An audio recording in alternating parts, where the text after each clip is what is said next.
En el transcurso de la historia, los grandes sueños han marcado la vida de muchos hombres.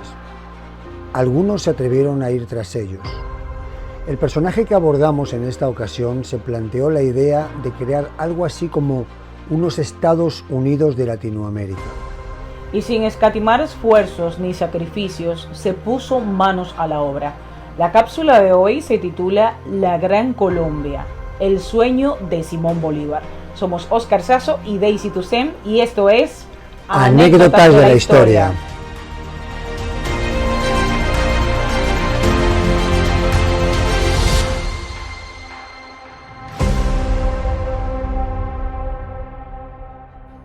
A lo largo del siglo XIX, las colonias del continente americano fueron distanciando cada vez más sus intereses de los de la metrópoli hasta el punto de plantearse su independencia, emancipándose una tras otra.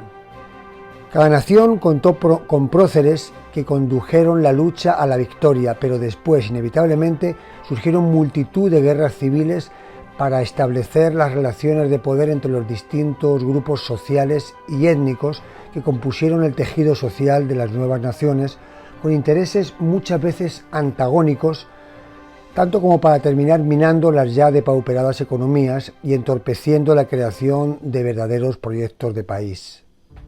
Simón Bolívar nace el 24 de julio de 1783 en el seno de una de las familias más ricas de Caracas, adscrita a la Capitanía General de Venezuela.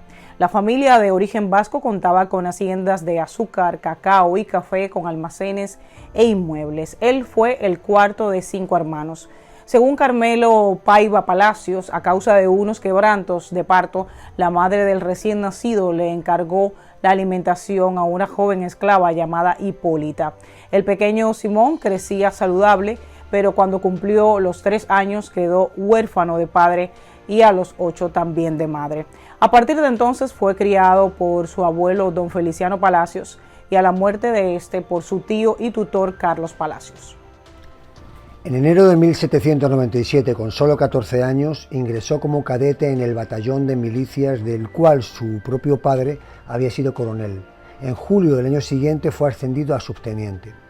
Además, hubo 2 educadores que le marcaron y que influyeron en el pensamiento de Bolívar. Uno fue Simón Rodríguez y el otro Andrés Bello. A los 16 años fue enviado a España para completar sus estudios en las materias de idiomas, esgrima, danza y literatura. Se dice que allí, en un partido de frontón, dio un pelotazo al infante que luego sería el rey Fernando VII. También conoció a María Teresa del Toro, con quien se casó y luego regresó con ella a Venezuela, pero la joven esposa enfermó de fiebre amarilla y murió. Delante de su cadáver, Bolívar juró que jamás volvería a casarse. En 1804 se embarcó de nuevo hacia Europa, pasó por Cádiz, donde dicen que se vinculó a la masonería, luego pasó por Madrid, pero se estableció en París. Allí presenció la coronación de Napoleón, frecuentó tertulias y ambientes intelectuales en la capital de aquel naciente imperio. Se volvió a juntar con su mentor Simón Rodríguez, con quien en 1805 viaja a Roma y en presencia de él y frente al Monte Sacro haría el solemne juramento de no descansar hasta liberar a Latinoamérica de España. También allí conoció a Francisco de Miranda, precursor de la emancipación americana y veterano de la Guerra de Independencia norteamericana. Sus ideas sirvieron de base para los planes de Bolívar. En 1806 cree que ha llegado el momento de regresar a su patria. Allí, en su hacienda, vive como todo un aristócrata. Por aquel tiempo la oligarquía criolla tenía poder económico, pero no político. Además, los criollos estaban hartos de los impuestos abusivos a sus principales productos. Por eso, Bolívar y su grupo, además de reunirse para hablar de literatura, van concibiendo también la independencia. Juan Vicente, el hermano mayor de Simón, estuvo implicado en uno de los primeros movimientos independentistas que se llamó la Conspiración de los Mantuanes. Eso fue en 1808. El 19 de abril de 1811 se establece una junta patriótica y Bolívar es uno de los encargados de buscar en Londres apoyo británico para separarse de España. Y una vez cumplida la misión, regresa y se produce la proclama de independencia el 5 de julio de ese mismo año. En ese momento comienzan las campañas militares contra el ejército realista español, que estaba al mando de Domingo Monteverde. Bolívar se incorpora con el rango de coronel a las órdenes del veterano Francisco de Miranda. Logra tomar la ciudad de Valencia, pero después no puede resistir en Puerto Cabello, y cuando Miranda capitula ante los españoles, Bolívar le acusa de traición. Él mismo logra huir a Curazao y Cartagena de Indias, donde escribiría su proclama. Colombia, también proclive a la independencia, le otorga una guarnición militar para abrir combate.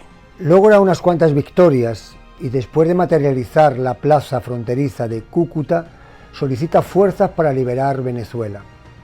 Avanza tomando territorios y finalmente entra victorioso en Caracas el 6 de agosto de 1813, acuñando el sobrenombre del Libertador. A partir de ese momento toma las riendas del país, pero en el llano venezolano un personaje a favor de los españoles estaba atacando el ejército patriótico con guerra de guerrillas. Se trataba de José Tomás Boves, le llamaban el Taita, lo que permitió a los ejércitos realistas tomar varias zonas del país, con lo que Bolívar tiene que refugiarse en la zona oriental, ya cerca de la Guayana, para embarcarse de nuevo hacia Cartagena y reiniciar la lucha desde allí. Después de algunas victorias, se embarca hacia Jamaica el 14 de mayo de 1815. Allí redacta lo que llamó la Carta de Jamaica, justificando y explicando el proyecto independentista, y retomando el proyecto de Miranda, asiente la idea de la Gran Colombia como confederación que aglutine a toda Latinoamérica. Sin recursos económicos y salvando la vida de un atentado, llegó a Haití, país emancipado de los franceses en 1804. Su presidente, Alexandre Pétion, le proporcionó hombres, barcos y recursos para continuar su campaña, con la única condición de liberar a los esclavos de las tierras conquistadas. Se cuenta como anécdota que la expedición tuvo que esperar 2 días a que Bolívar se despidiera de un amante que obedecía al nombre de Josefina Machado, Pepita. La expedición salió de Los Cayos, al sur de Haití, para desembarcar en Clarúpeno, logrando nuevas victorias. Según contó el general francés Henri-Louis Ducoudray en su libro Memorias de Simón Bolívar y de sus principales generales, Pepita le acompañó en su campaña y murió en el paso de los Andes, donde el frío y el agotamiento diezmaron significativamente el ejército libertador. El 2 de junio de 1816 declaró la libertad a los esclavos, siempre y cuando pasasen a engrosar sus tropas. Pero de nuevo se quedaba sin recursos y regresa a Haití para reabastecerse. Así volvió y pudo retomar todo el oriente venezolano, enfrentándose directamente con el ejército realista, esta vez al mando de Pablo Morillo. En 1819 regresa y celebra el Congreso de Angostura, creando una constitución para las bases de su sueño, la Gran Colombia. Siguió de batalla en batalla contra el desgastado ejército realista, cabalgando miles de kilómetros. Así llegamos a la gran batalla de Carabobo, el 24 de junio de 1821, para muchos decisiva en la independencia de Venezuela, ya unida a la Colombia controlada por el general Santander, subalterno de Bolívar. Su siguiente objetivo es el Ecuador. Él avanza por el norte y envía por el sur al general Sucre, hasta que el 24 de mayo de 1822 incorpora el proyecto a la nación ecuatoriana. Allí conoció a otro de sus grandes amores, Manuela Sáenz, Manuelita. 2 meses después se celebró el emblemático encuentro en Guayaquil con el general San Martín, quien venía de ayudar en la liberación de los territorios del Virreinato de La Plata, es decir, Argentina y Chile. Después de una larga reunión en privado, San Martín decide retirarse y dejar a Bolívar al mando.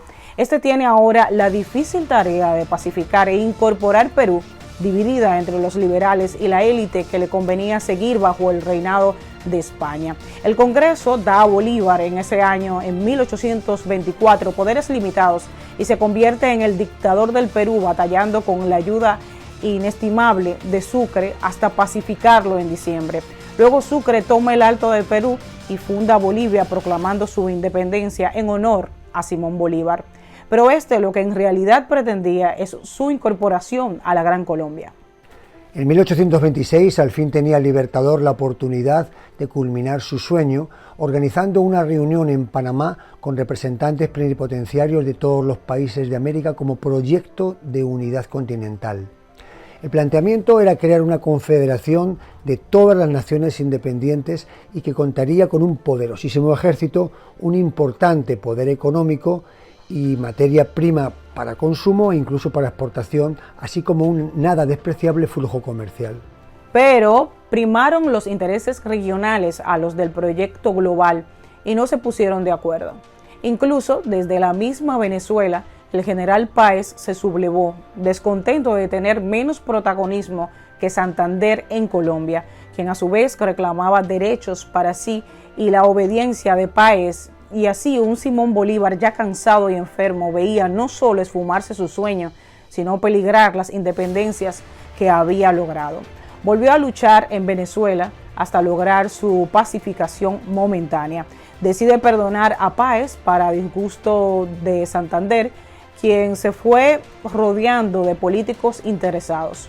Bolívar ya presiente la traición y decide cambiar automáticamente la Constitución en agosto de 1828, declarándose presidente vitalicio como solución a los conflictos. Esto, en vez de ser la solución, fue fuente de más y más disidencias. En septiembre de ese año, 1828, volvió a sufrir un atentado del que se libró por su amante Manuelita Sáenz. Luego Bolívar manda fusilar a los responsables, pero indulta a Santander, que también estaba implicado, a cambio de su deportación. Perú y Bolivia se separan de la Gran Colombia en momentos en los que ya el Libertador no tiene fuerzas para más. Aún así, pasa todo el año 29 tratando de salvar su obra.